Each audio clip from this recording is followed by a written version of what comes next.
YouTube output. We wish to put the output to YouTube. Yes, it's YouTube. And there we are. Yes, folks. Another fun day. Of course, Rumble Studio. Nobody out there talking today. You know, you're all welcome to come on here and chat with me about some of the crap going on,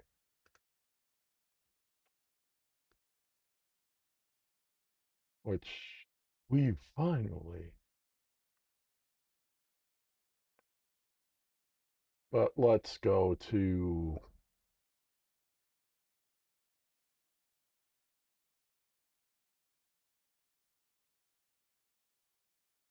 Oh, I'm not getting into the handgun thing, but you know,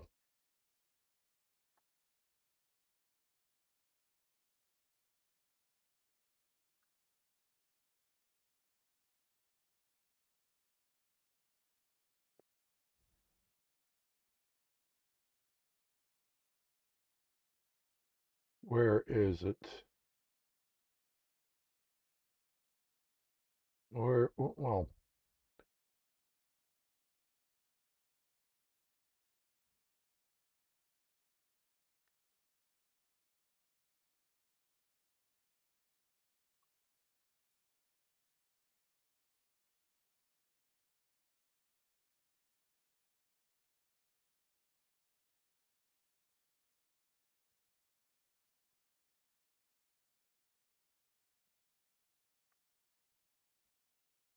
let's see.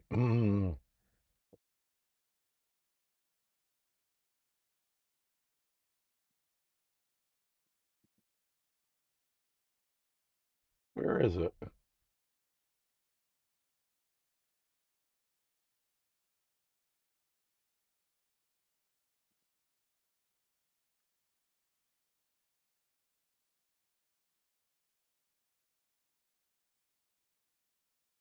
Um,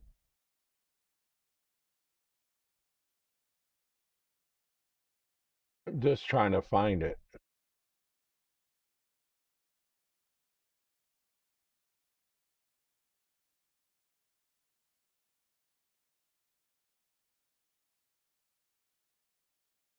But hey, you know, let's go and talk about some of the BS going on.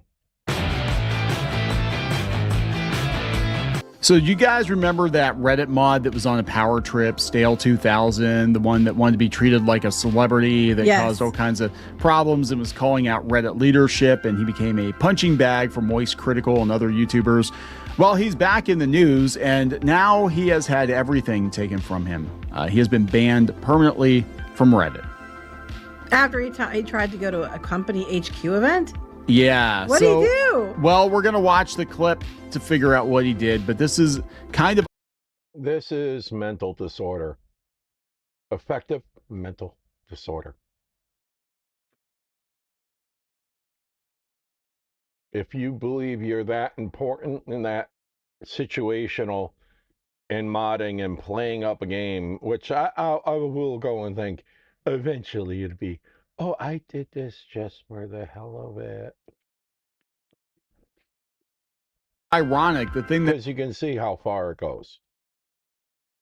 meant the most to you has been taken away because you just couldn't keep your mouth shut. He was going on about how people recognized him and he was so important and that he's basically a celebrity. And which, first of all, I'm surprised he didn't get banned from that. And now he got himself actually perma-banned because he tried to show up at a HQ event. Yes. So I don't think Reddit, the CEO or the people in charge of the company took kindly to some of the shit he was saying.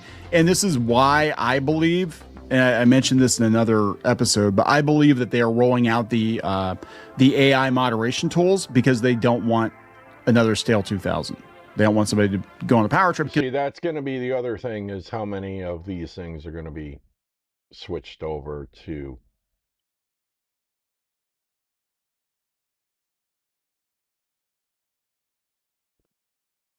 you know, a lot of things that are going to have a change of not having,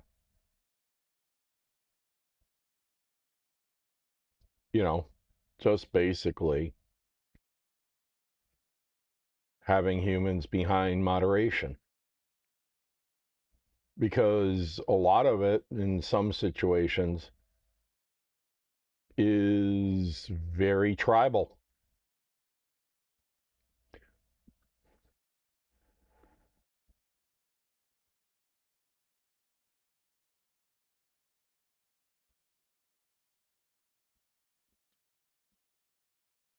But hey, let's watch this one for a second. This is Kamala Harris. This is a person that should never have been a candidate.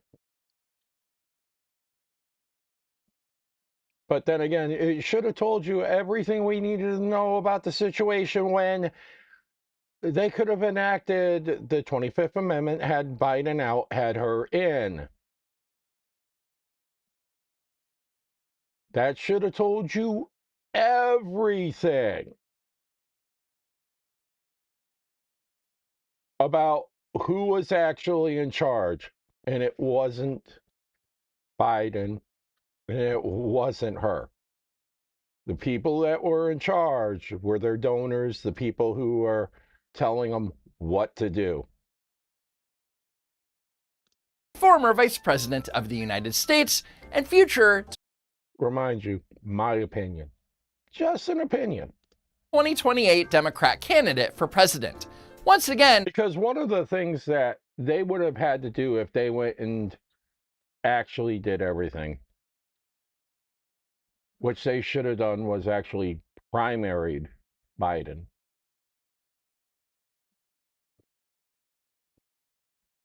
They really should have looked at the situation. Why would you want somebody with that many problems in charge of the country? Simple, because you can control them. Kamala is here to try and convince America that basic election integrity is an existential threat to democracy. Hey everybody, so they're trying to mess with your ability to vote. Who, Kamala? The Russians? Those bastards! Just to break it all down, you've got the Supreme Court, they just Claiming that hundreds of thousands of Wisconsinites lacked ID, and that racial minorities were far more likely to lack ID and the documents needed to get ID. Yep. Nothing like racism. Let's all go and say, they can't afford it. They can't do this. They can't do that. If I told you that for $250, you could get a pocket-sized camera that records true 14-bit raw video internally to an SD card, and then as soon as you reach the limits of that, you can upgrade this into a full-fledged cinema housing with active cooling, incredible battery life, a plethora of mounting points, all inside this custom-designed 3D printed carbon fiber composite shell, would you buy it? And also, what's the catch? If I told you that for What's the 200 catch? First, you gotta have the 3D printer. You're gonna have to do all the mods. Sir, I've got a shot. How? The ricochet trick I picked up in Fallujah.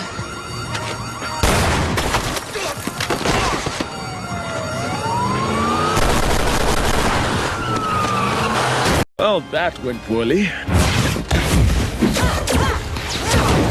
I got him. Oh no. Oh. Whoa! Little help here? Problem child, 12 o'clock. Does anyone have a plan? I've got a plan. Retreat. Okay, let's go. Oh, come on!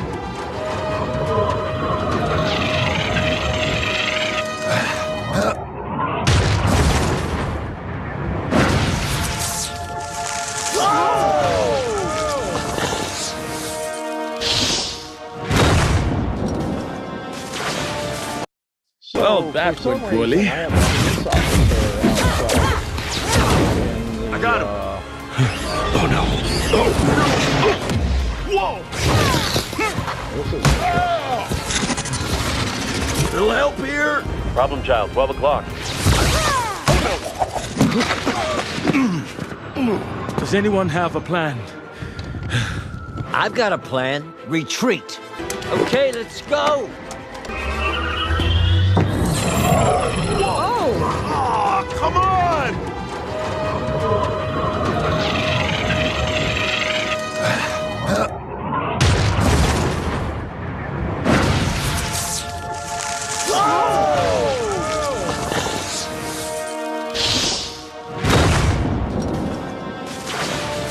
Well, that went poorly.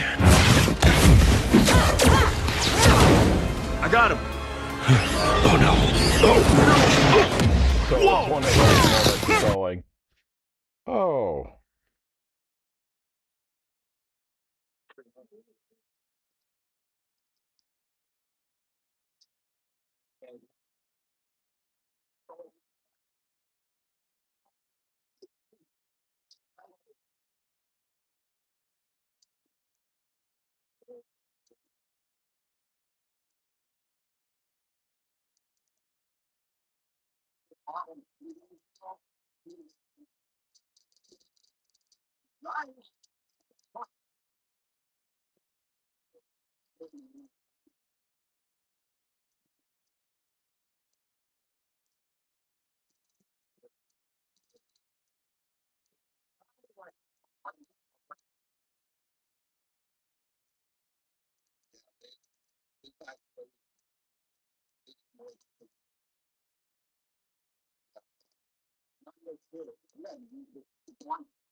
Yeah, this is interesting, folks, because apparently right now, they are searching for a GPS locator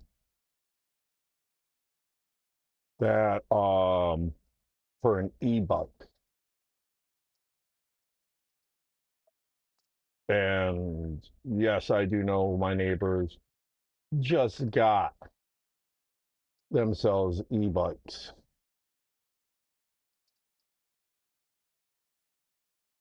And my better question would be if it's in 10 feet,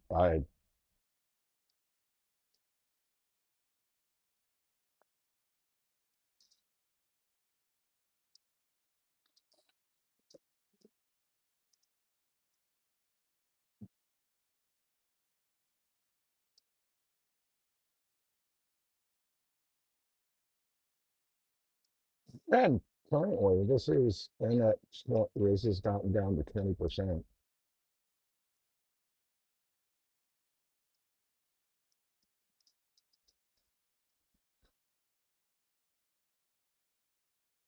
And I'm just keeping record because once they're saying stuff and having somebody who's volunteering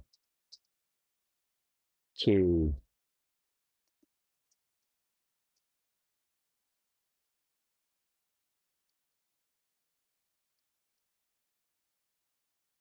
let somebody search their place, I'm not volunteering that shit.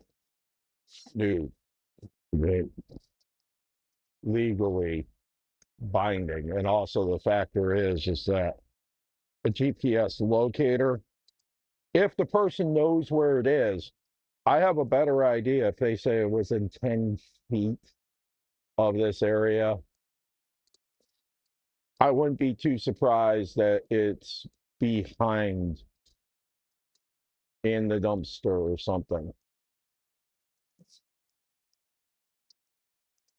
Just because the factor is that that's accessible. I can go through and see when people or things come into my yard.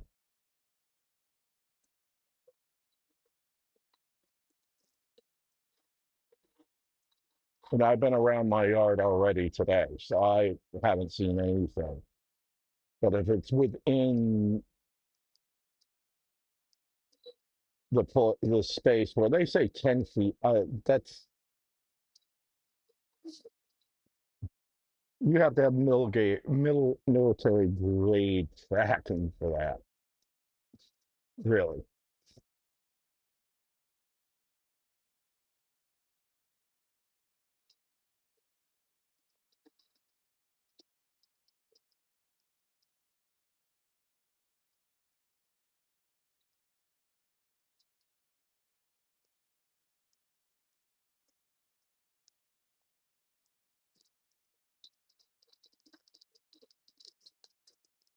But I do like this actor. Oh, he is home. Yes, no shit. Everybody, yeah. You guys are ever not able to get your It's always entertaining, folks. It really is.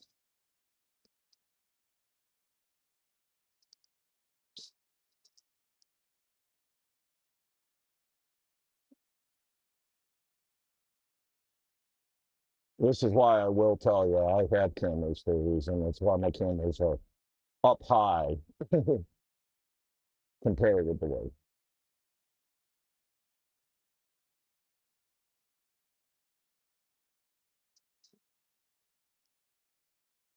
But just for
yeah, this is always interesting, folks, when you're starting to see this.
Yeah.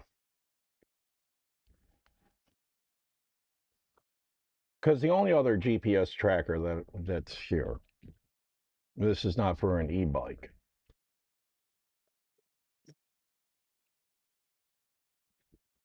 So I don't know what.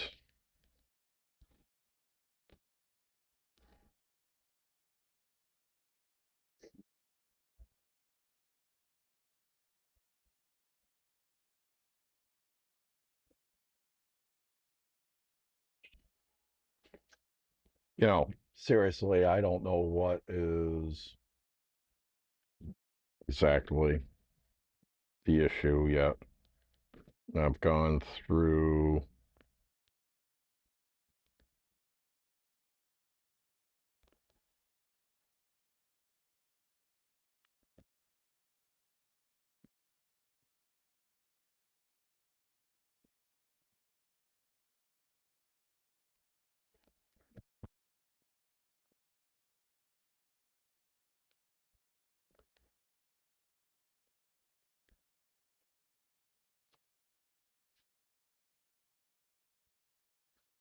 that's flapping through.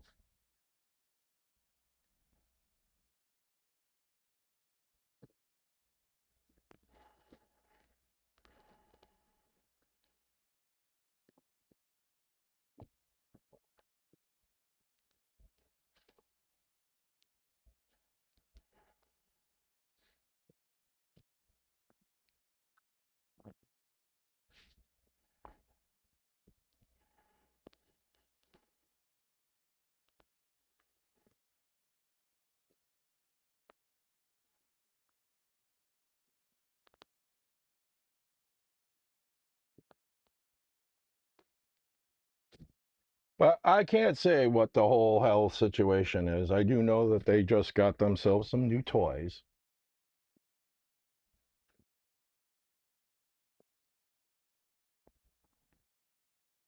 So it ain't my concern. My concern is them coming knocking at my door for whatever reason.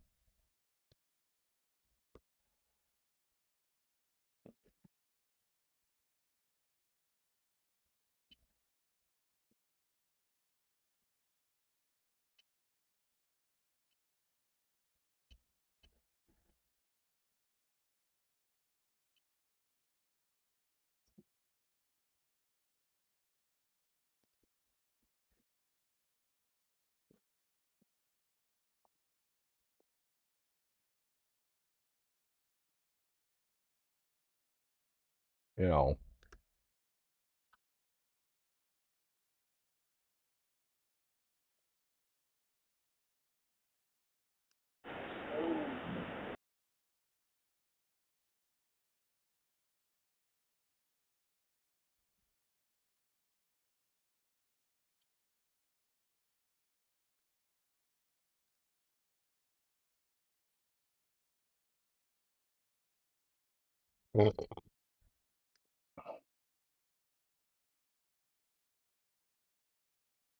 know, there's something that allows me to do this.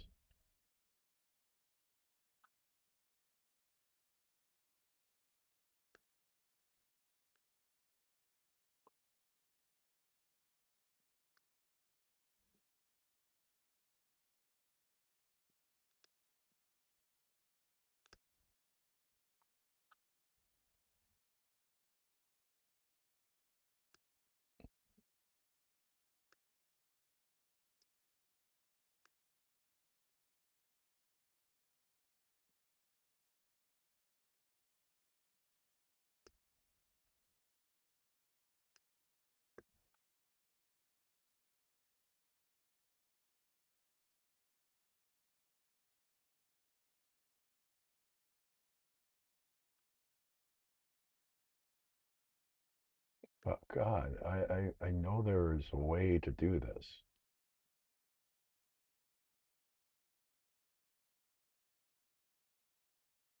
Let's ask it.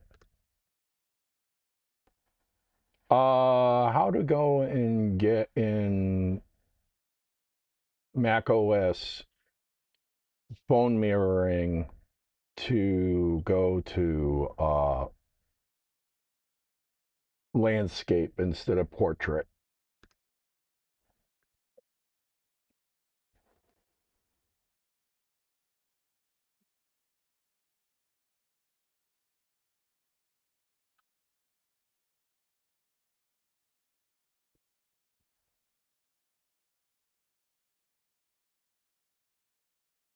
What?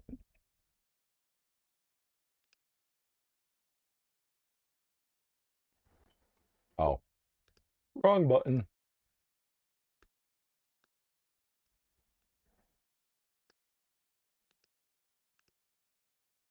With iPhone mirroring on macOS, you generally can't manually force the mirrored iPhone window into landscape from the Mac.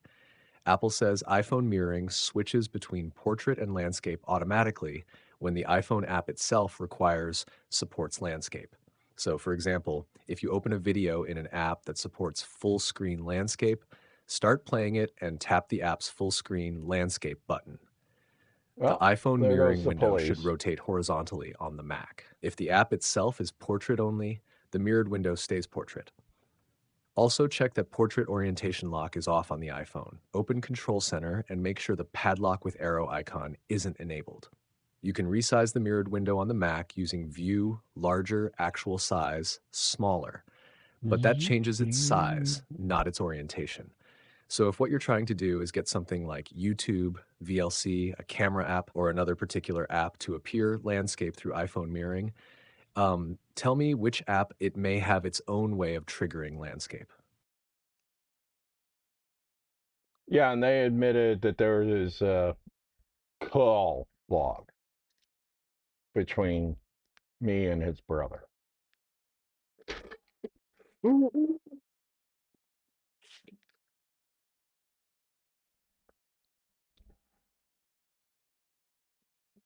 That's also because the factor is no matter what, when they have a call,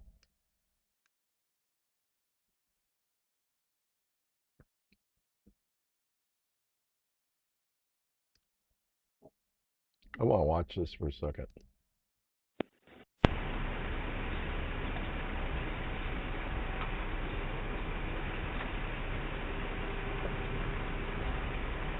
See, that's this.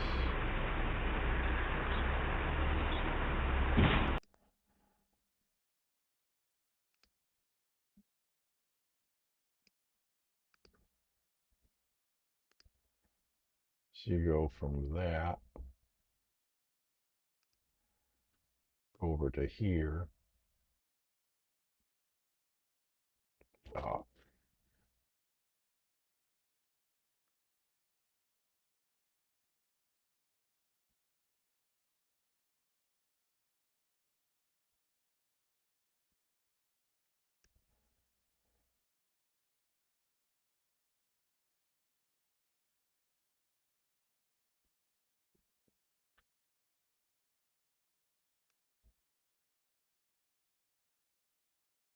That's me.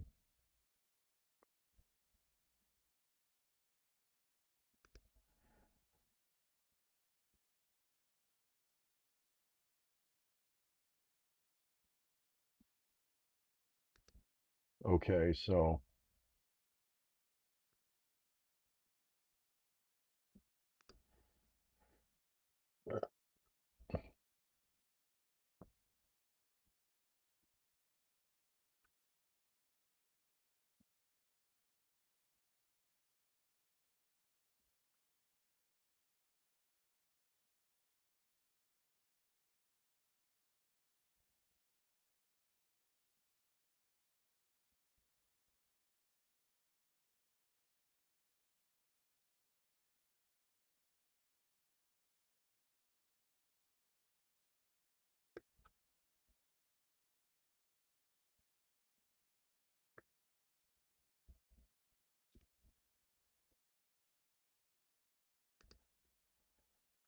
just showing you folks, this is some of those things when you have this many cameras, you are going to make sure that you know. Hey, Gare Bear. Oh, Gare Bear. Yeah, I can see why you have the day off. It's such a beautiful day out for Monday. Yeah. But now that I can get back on to doing other things, let's go to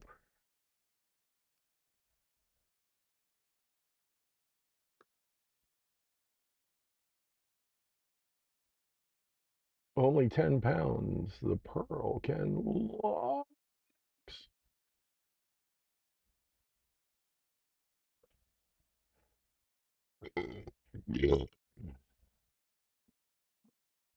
Excuse me. Of course, iPhone Fold. Yeah. You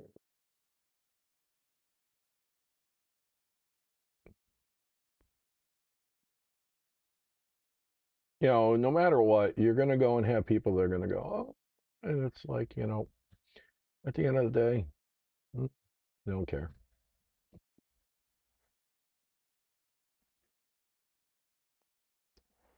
Let's go like this and go.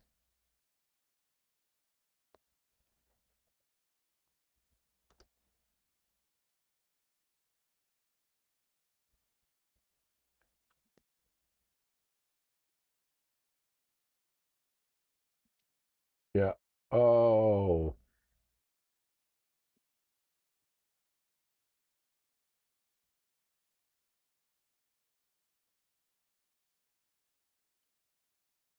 Cosplay boobies.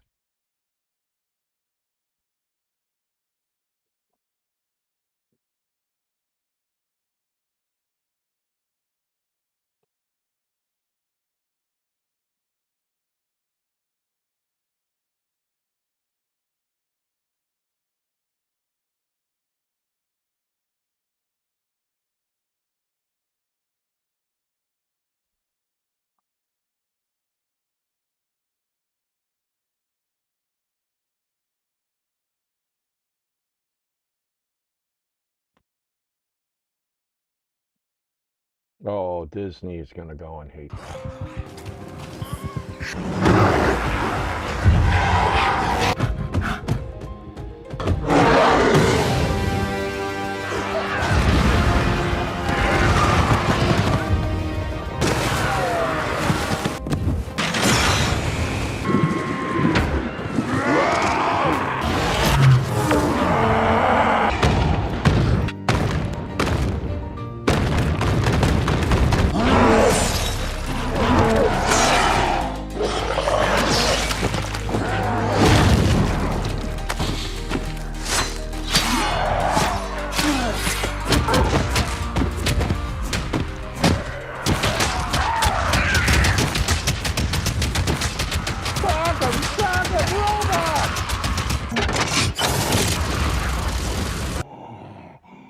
It's a burden, isn't it? To hold all this power.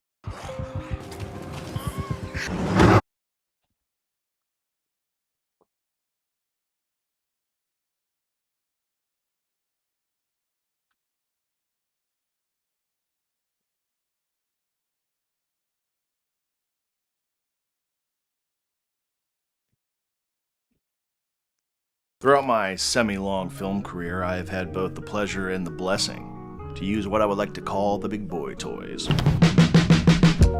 I grew up in that video world where the best thing you can get your hands on at that age and at that budget was like some kind of Canon Rebel series, a 5D if you were feeling frisky. And you had new cameras coming out like the GH4, which I started my career on and then moved into a GH5, did a ton of work on that, even shot a feature film on a freaking GH5. And then got to witness this new push into the cinema camera world that was brought to the prosumer and consumer market. I got to build a career on a Blackmagic Pocket Cinema camera. I got to be the owner of a Blackmagic Ursa Mini Pro, which I used for years on short films, documentary, commercial work, branded content, all the jazz. I've been able to shoot my bigger short films on Red cameras. I got to shoot my most recent science fiction film on ARRI, and now with the other production company I work with, I am constantly using a Venice on feature work, short films, and big documentary pieces. Suffice it to say, I haven't wanted for much when it comes to technology. But then there's the other side of my work. and that is being a public affairs soldier for the US Army, specifically the West Virginia National Guard. And for all intents and purposes,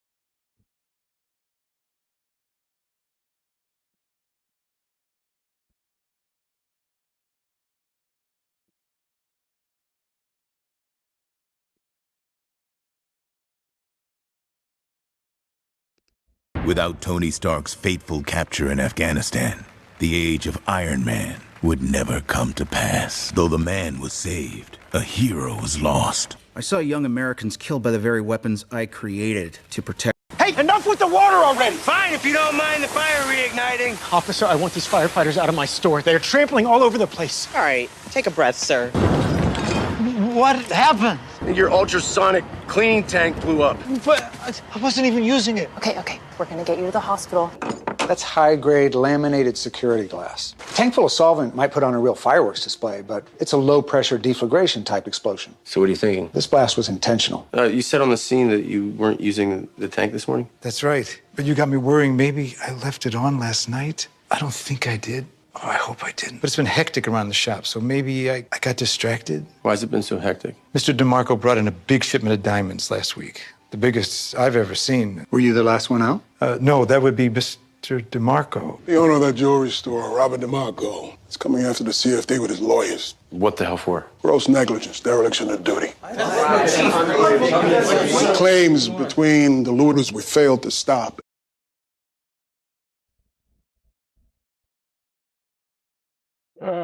Possibly. It really depends.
Trying to find something. It's like,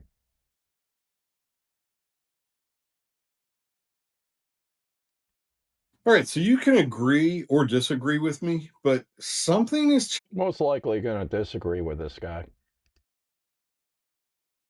Changing across the United States with when it comes to Uber drivers and Lyft drivers and other gig workers. I mean, zoom in, because we need to zoom in, and we need to go and make this essential to people understanding. All across this country, more and more state lawmakers are introducing legislation to protect Uber drivers and Lyft drivers and other platform workers against, I guess you would call it, the abuses, or maybe the misclassification of all of us. So, and this is a big deal. I mean, I think that we are kind of seeing a shift in the winds when Uber and Lyft first started. Okay, folks, for somebody who's in the state of Massachusetts, the one that actually has an app drivers union, the one that actually has a pay floor, that has sick time for drivers, which is still ridiculous on how they went and did that. That we don't get, this is the thing. I would accept if it's 40 hours a year that we can earn if we're getting the pay floor. I can accept the 20-something dollars an hour that they give us if, we could earn as many sick time hours for every 30 hours we work. What I can accept is that they give us that 20-something dollars an hour and a 40-hour a year cap. That is bullshit. Okay? And that, hopefully, if the app drivers union is fighting for things like making sure that there is no autonomous vehicles operating in the rideshare industry in Massachusetts, that's the big one. And second, and this is the biggest one, is that they remove that 40-hour cap. Or they give us the full floor rate to have that 40-hour cap, because it's bullshit. It is complete bullshit on how they did that. Because it's why I don't work as much anymore. It's why I don't go and try my damnedest to go and do as many hours as possible, get things done, and make money. Because right now, you have way too many drivers out there. That is one of the biggest problems with this economy right now, is a lot of people are saying, I can get on Uber. This is going to end up happening. This is why they have taxi commissions. This is why they'll suddenly start going and having where we're going to get registered. The electronic book's coming, folks. Don't try to believe that it isn't. That they're going to go and start targeting a lot of drivers out there with how many hours are you operating. Because you will have drivers that will work delivery at the beginning of the day on one app. And then once it comes around to the bar time, the big scene time, they'll be right on rideshare. And you will get people who are overly tired. And it's going to be one of those accidents. Once one of those accidents happen, that is when the system will start cracking down.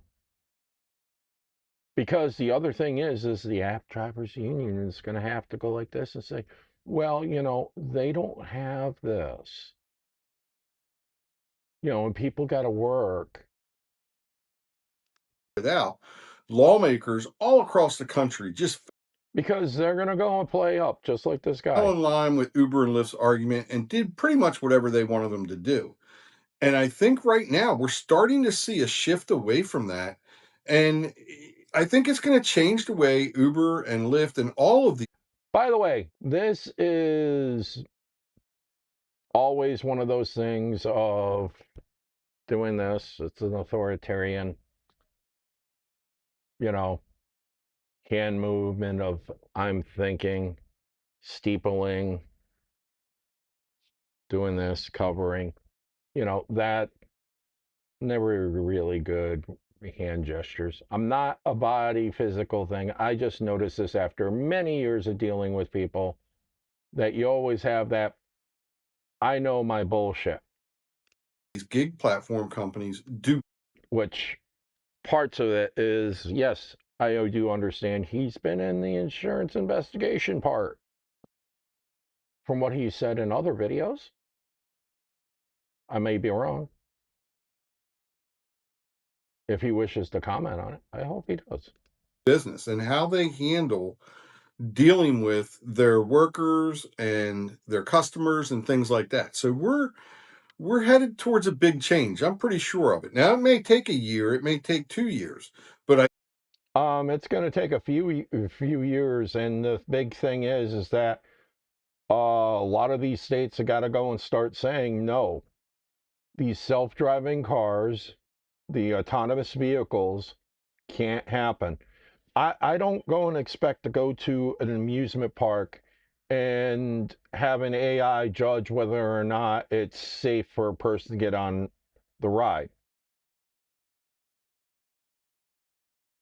And yes, he's made it very clear in other videos that there is a big, very big chance that the cost of maintaining these self-driving vehicles is going to go and outweigh the actual cost of employing people to go and drive others around.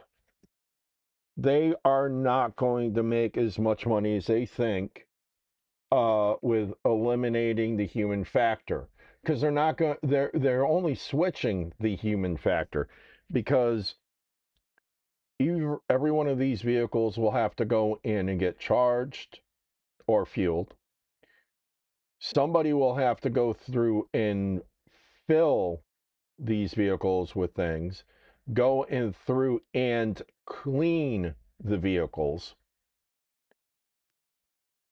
and basically you would still have to have something that sits there and goes, whoa, wait a minute, I'd love to see if it can go and detect whether or not that somebody pissed their pants in the vehicle. That's happened to me.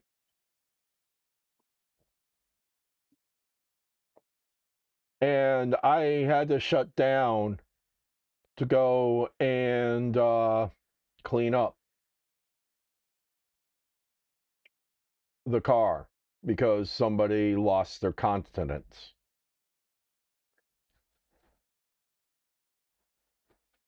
And all I got paid for that time was $80.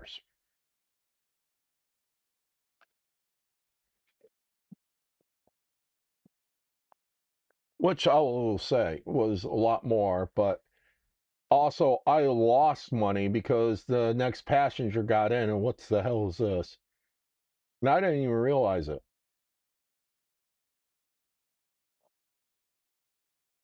Think over the next probably 12 to 24 months, you're going to see some massive changes. And I think these changes are going to make a lot of drivers happy for the most part.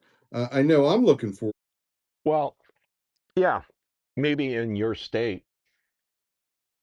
To a lot of these changes. So today, that's what we're going to go over. We're going to look at these different states, and we're going to look at what's coming and what is in the term. I've taken legislative action from how much a driver can be paid.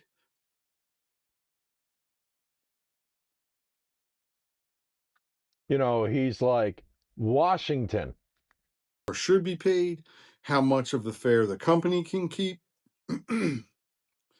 deactivation protections, collective bargaining, safety standards, background checks, paid benefits, you name it. And these bills, they've covered it. All right. So the issue isn't really independent contractors. Okay. These legislators in these states, they're not saying that independent contracting is a bad thing. But what they are saying is that independent contract. And this is where he loses me.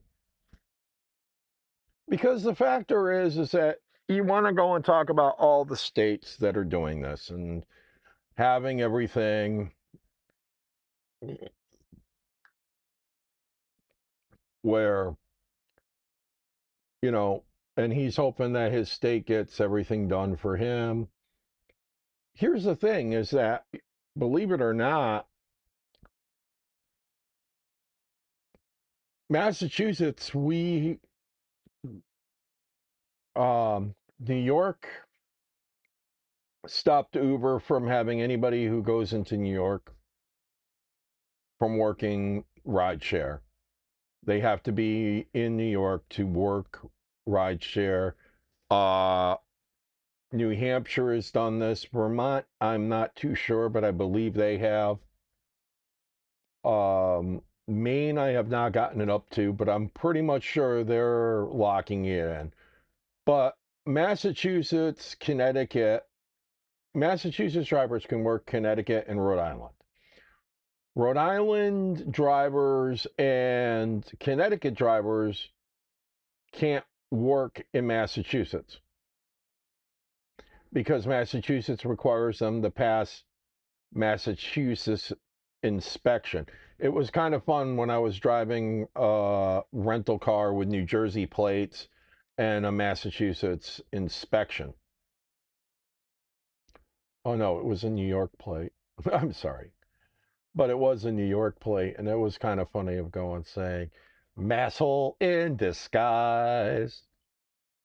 That was also my experience with, also, that's the reason why I will never go and do a review on a rental car when it's the factor of saying, yes, I can go and say that the car ran decently.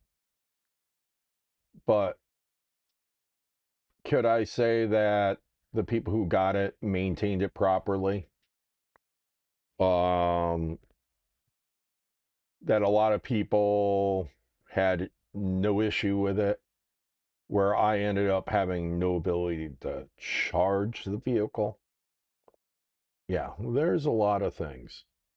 Rideshare Pro is not bad, but I just consider a lot of it where it's just like, dude, you take so long.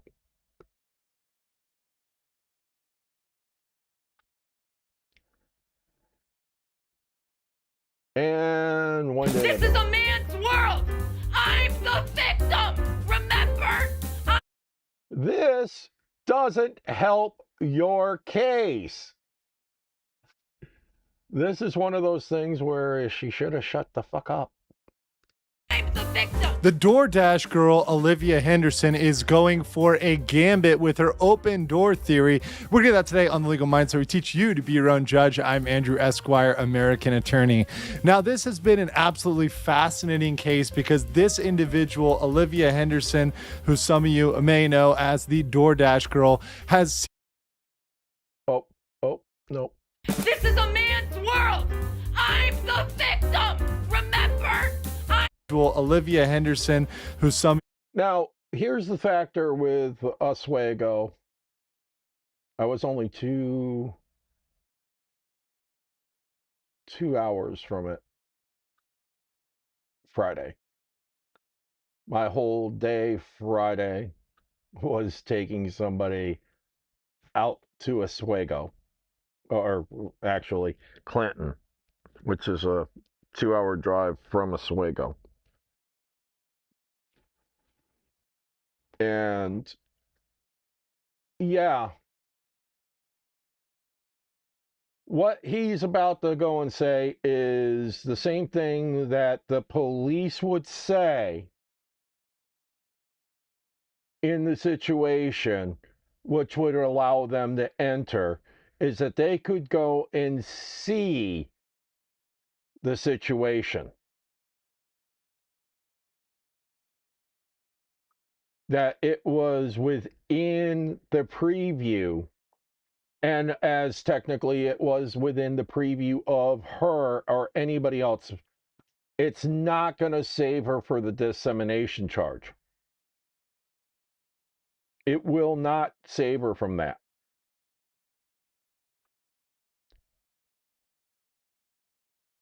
She's still going to go and be nailed on the dissemination charge.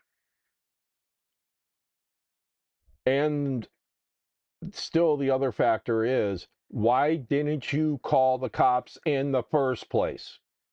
You may know. Because all these bursts and everything else is reactionary video, and it's her going like this and playing up to the cameras. This is synonymously the issue with social media, with people getting on these, trying to go and not become a doctor, not become a lawyer, but become an influencer. to become a talking head on here. I know this is just one of those main hypocritical faction bullshits that people are going to go and say, look, you're doing it. I don't take videos from my car, from my employment, and display them. As the DoorDash girl has seemed to have incited people all around the world who looked at this case and said, this is absolutely ridiculous. This girl, she filmed a man who was incapacitated. He was passed out drunk. Now, here's the factor, folks, and I will state this clear as day. 10 years of corporate security, 10 years of understanding, just like having the cameras around my place, because one of my neighbors has a tendency to harass. I have another neighbor who tends to be a little bit too drunk and fall and hurt himself.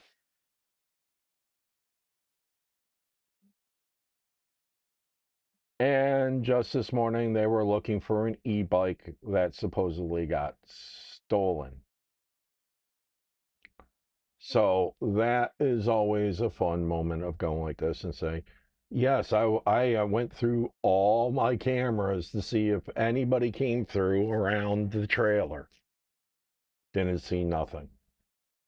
But once you're publishing it, once you are putting it out there for the general public, that gets into a bigger problem. On his couch.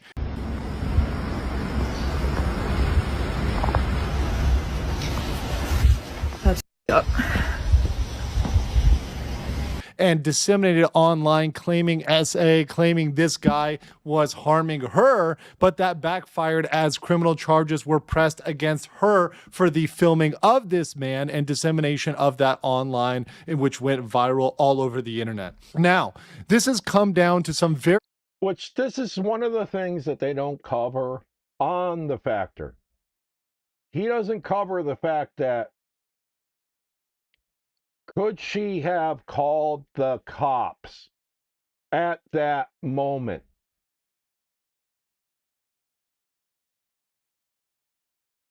This is why I say body cams, folks. That's one of the things that prevents things from getting out there. If you are delivering, you are working the delivering gig apps, a body cam is your best friend, and you should have one.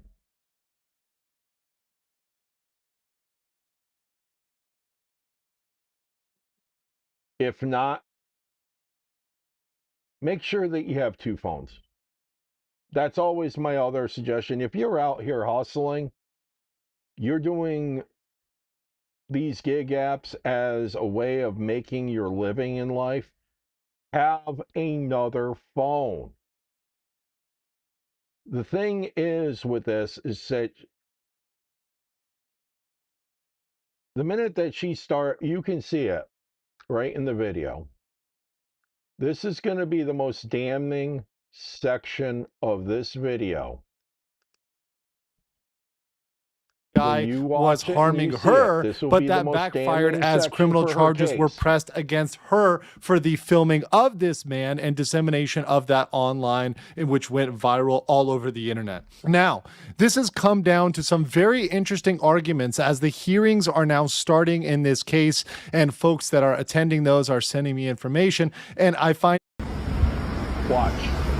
This is going to be the most damning part of the video. That's up. Because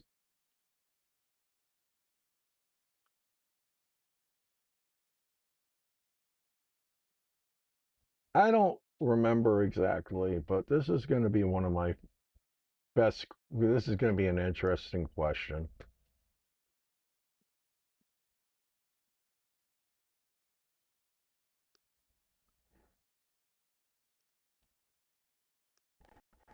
In body motion, When a person puts a finger up to their lips, it usually means that they're thinking about something.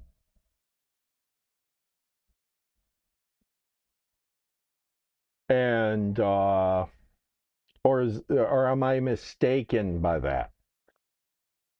So you people really want to go and see some of the questions I actually do give it?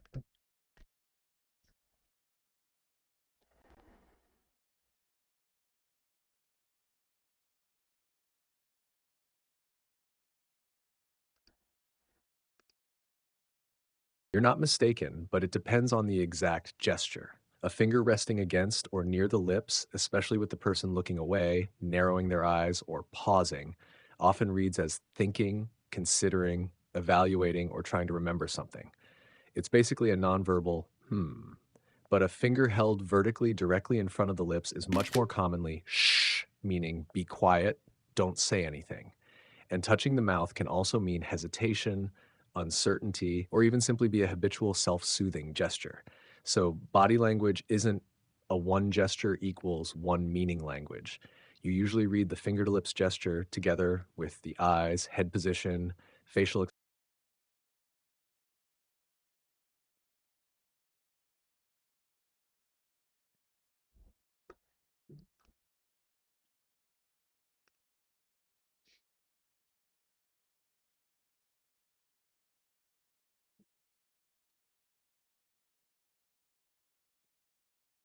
And as I'm going to say, this is going to be the most damning part of it because it shows her thinking.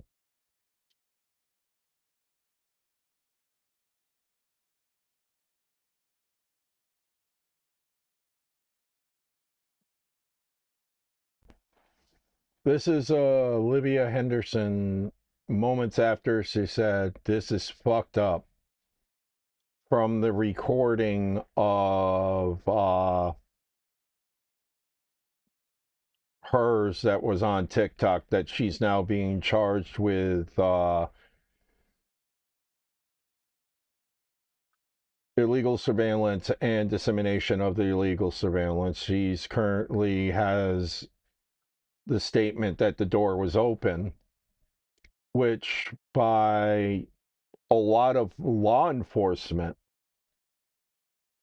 is grounds for them to actually enter a place if it is in plain sight and check up on a person. The main problem I still have with this is what I've been expressing on my videos, and this is going to be the worst part that she has to defend against, is why didn't she call the cops immediately? If not just to go and get a welfare check. Because that's going to be the biggest argument right here. Why didn't you not get a welfare check done on this individual and let 30 million views go by before it got taken down? Or how many views was it before you got to the point of actually going and contacting the police? But this is the whole timeline that we're not too sure about. That we really do have to wait until court transcripts and timing of everything comes out. That it is possibly publicly can be found right now. Somebody wants to go through all that.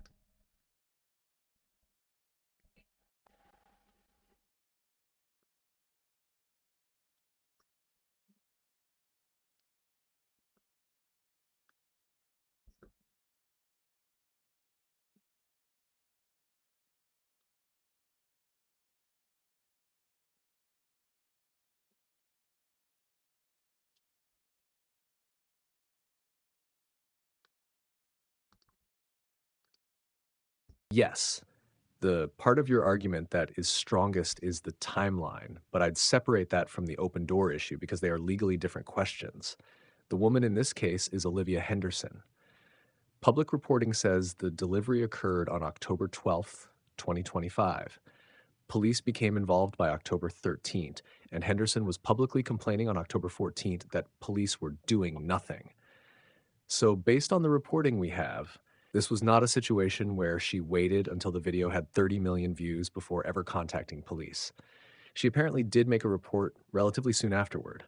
That changes the question you've been raising somewhat. The potentially important sequence is more like, what did she observe? When did she begin recording? When did she leave? When did she contact police? When did she upload the footage?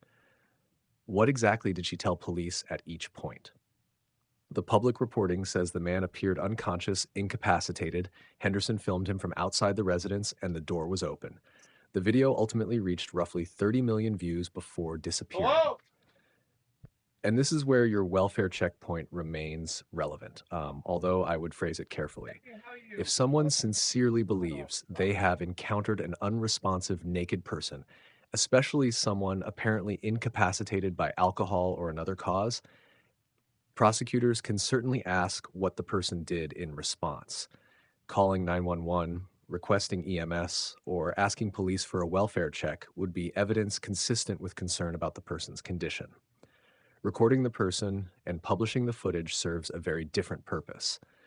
That doesn't by itself establish criminal intent, but it can become evidence from which the prosecution argues about why the recording was made.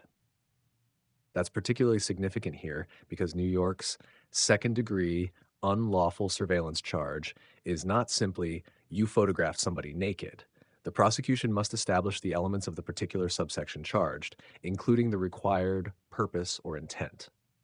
Reporting says the accusation alleges that Henderson recorded the man's intimate parts without his knowledge or consent, while he had a reasonable expectation of privacy and did so for a degrading or abusive purpose. On the open door plain view argument, though, I wouldn't equate what Henderson was permitted to do with what police could potentially do. The Fourth Amendment has doctrines allowing police to act without a warrant under particular circumstances, emergency aid, exigent circumstances, plain view, etc. But that doesn't automatically give a private delivery driver the same authority to enter someone's home. More importantly for Henderson's charges, being visible through an open doorway doesn't necessarily eliminate every expectation of privacy concerning recording and dissemination of intimate images. That's one of the legal issues her defense can contest. And you're right about one other thing. We still don't have the complete evidentiary timeline publicly laid out in the way a trial would lay it out. I couldn't find a published court decision containing the full chronology, body camera evidence, interview timestamps, original TikTok upload metadata, or her complete police statements. The case has progressed beyond the initial arrest. She was indicted on the 2 felony counts and pleaded not guilty. So I would slightly modify what you've been saying in your videos. Don't say, why didn't she call the police, as though we know she didn't. The available record indicates that she did. The sharper question is, once she believed this man was unconscious or incapacitated, what did she do first, and why was publishing an identifiable nude video to millions of people part of her response? That gets much closer to what may actually matter at trial.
definitely in somewhere on the frame or whatever. Oh, well, that's always. But like laptops, you're gonna have a digital serial number right into the EEPROM, and I always liked it with the where they stamped them on the bicycles. be on the crank or on the neck or whatever. Yeah. But they'll do that so you can see it. But once again, like a laptop, they'll put the serial number or registration number in the EEPROM, the chip, you know, the Oh no, that's the processor itself. on the bottom of the chip. No, they put it right onto the processor. Yeah, you can't. There's no way. No. Well, you can get out of a laptop. You're not changing the processor chip. Which ones? Because there's only certain ones now that have. Cold solder to the board that you cannot change. So many different ones. You know, Because I know of Dell and have being certified by Dell.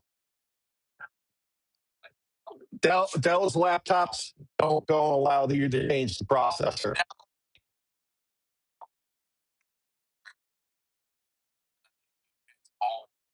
Yeah.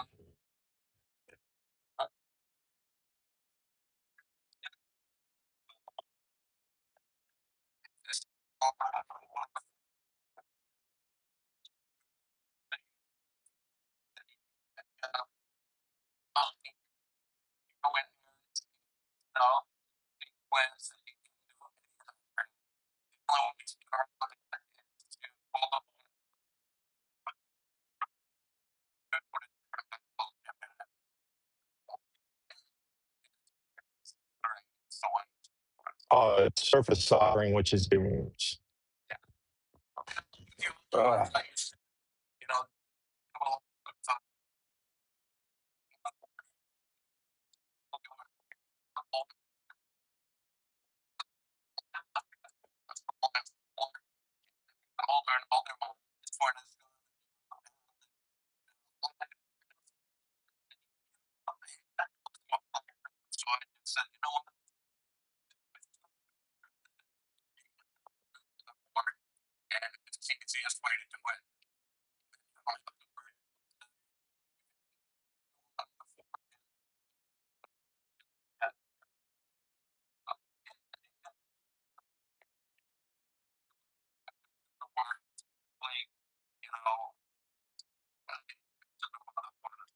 Usually, I go like this and tell anybody once it gets up to a $300 repair, you might as well just look at a new device.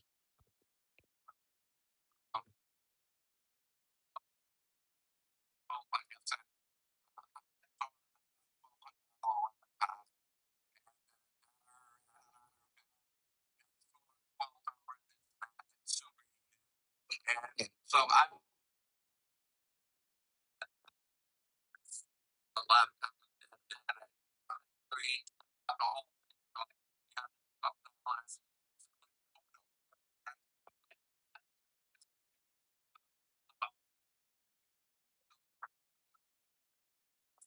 Did they have BitLocker?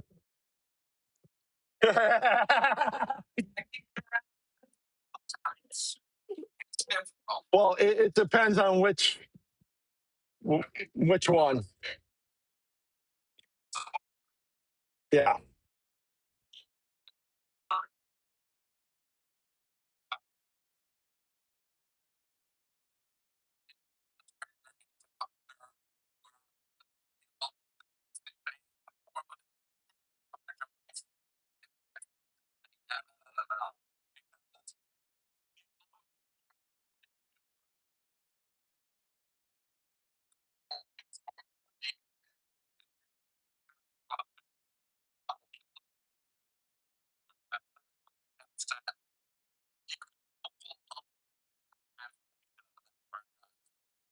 Yeah, you have to go and do God, so many other things.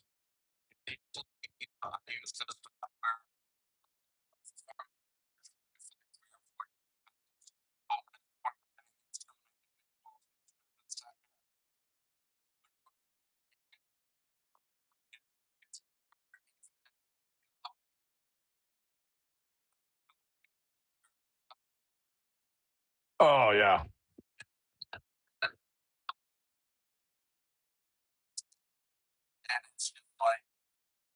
You ain't finding every bit. And then on top of it, there's also that little bit of cache now that they're putting in. Yeah.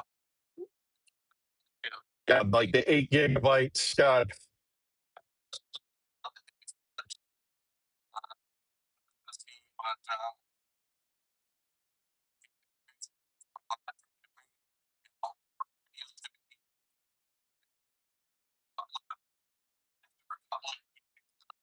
Oh.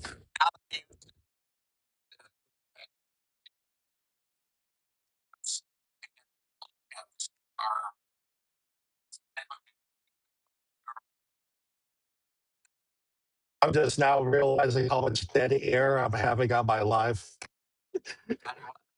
I'm streaming live on YouTube talking about Olivia Henderson out in Oswego. DoorDash. She's known as DoorDash Girl. She came up on a delivery where the gentleman had the door open, passed out on his couch with his pants down. And she whips out the phone and posted it on TikTok. Now she's got illegal surveillance and dissemination of the illegal surveillance. New York.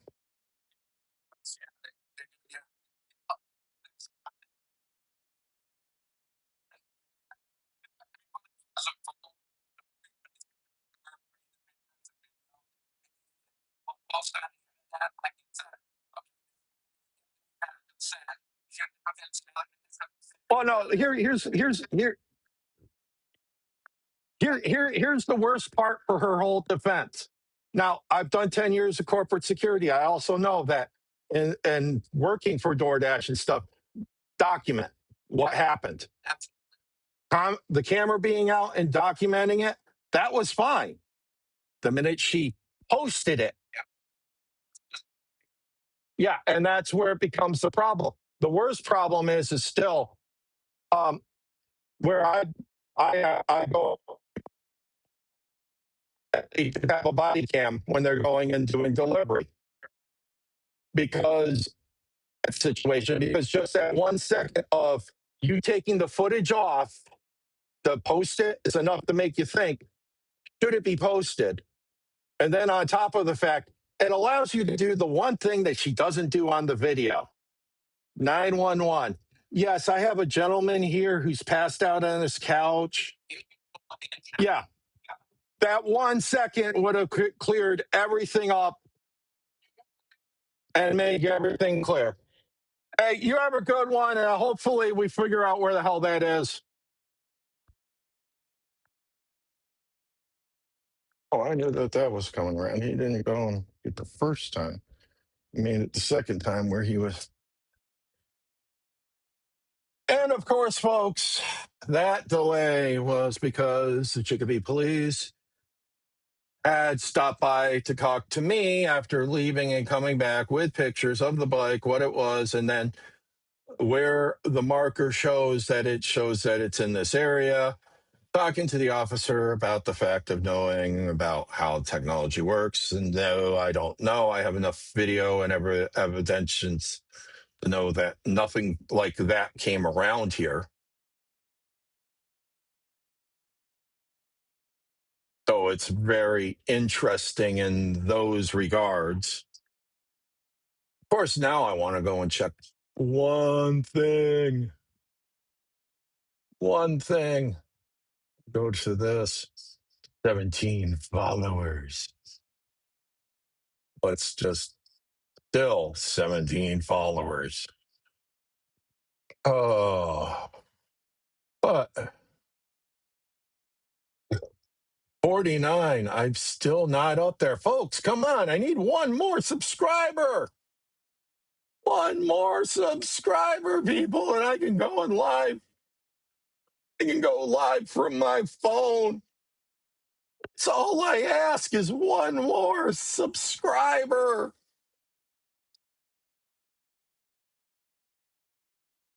Before the end of the summer, so I actually hit the number I thought would happen.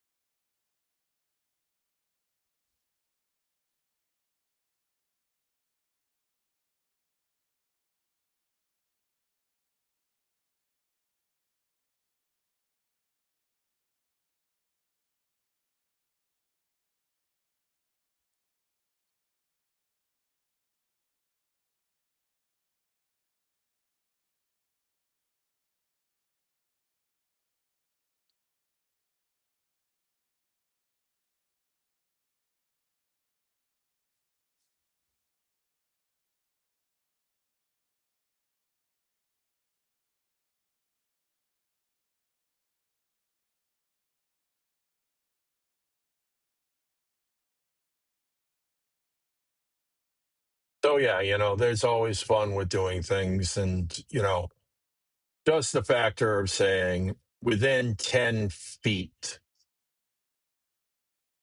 And then it's saying it was between, then now it's here. Yeah, that's questionable, where I would say that something might have been dumped. And knowing that if you were doing an e-bike and you were going and putting in a tracker, you would most likely build it right into the controller board for the tracker.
Oh yeah, this is going to be an interesting moment because I just went through my cameras and stuff, and still funny to go and see somebody having two bikes going on a trip with them.